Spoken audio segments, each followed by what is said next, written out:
Tabiat beda Ronald Tanur ke Dini Sera Afrianti dan keluarga, kekejian baru terkuak direkonstruksi. Gregorius Ronald Tanur, tersangka penganiayaan Dini Sera Afrianti hingga tewas di basement sebuah tempat hiburan malam kota Surabaya, ternyata memiliki tabiat berbeda ke keluarga dan ke korban. Kuasa hukum keluarga korban Dini Sera Afrianti, Dimas Y. Mahura Al-Farouk menyebut Ronald Tanur kerap berperilaku kasar cenderung mengarah kekerasan fisik ke Dini. Ronald Tanur diduga sempat beberapa kali melakukan kekerasan fisik kepada Dini selama kurun waktu 5 bulan ini menjalin hubungan percintaan.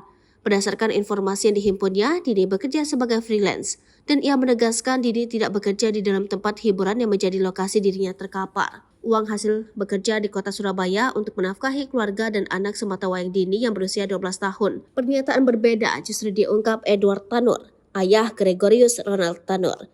Edward Tanur yang merupakan anggota DPR dari Partai Kebangkitan Bangsa asal NTT ini menyebut anak pertamanya itu memiliki watak kalem, sopan, menurut dan selalu mengayomi kedua orang tua. Mengetahui pertama kali kasus sang anak pada pekan lalu, Edward Tanur hanya geleng-geleng kepala. Apalagi pada hari kejadian tersebut dirinya sedang tidak berada di kota Surabaya. Saat pertama kali kabar mengenai kasus tersebut didengarnya dari sang istri.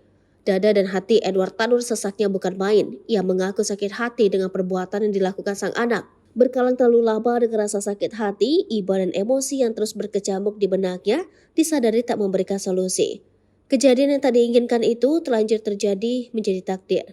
Edward Tanur memasrahkan sang anak untuk bertanggung jawab secara hukum. Edward Tanur mengaku tidak mengetahui sosok Dini korban tewas yang santer disebut-sebut sebagai kekasih dari sang anak. Selama ini perihal urusan asmara gejolak muda yang sedang dialami sang anak, ia tak terlalu banyak cincong atau larangan yang mengekang. Sebagai orang tua, Edward Tanur selalu dan tak pernah bosan memberikan wejangan kepada GRT. Soal urusan asmara untuk pendamping hidup merupakan hak prerogatif pribadi dari si anak.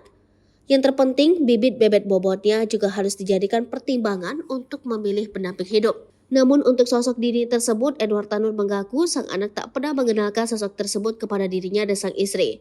Mengenai kegiatan sang anak selama di Surabaya, Edward Tanur mengungkapkan, sang anak kerap membantu ibundanya jikalau hendak bepergian ke suatu tempat. Soal pekerjaan sang anak diketahui gemar melakukan aktivitas bisnis secara digital yakni jual beli saham atau sejenisnya. Termasuk mengenai kebiasaan menenggak minuman keras jika dikaitkan dengan kronologi kejadian nahas tersebut bahwa tersangka GRT sempat menenggak miras di salah satu tempat hiburan malam.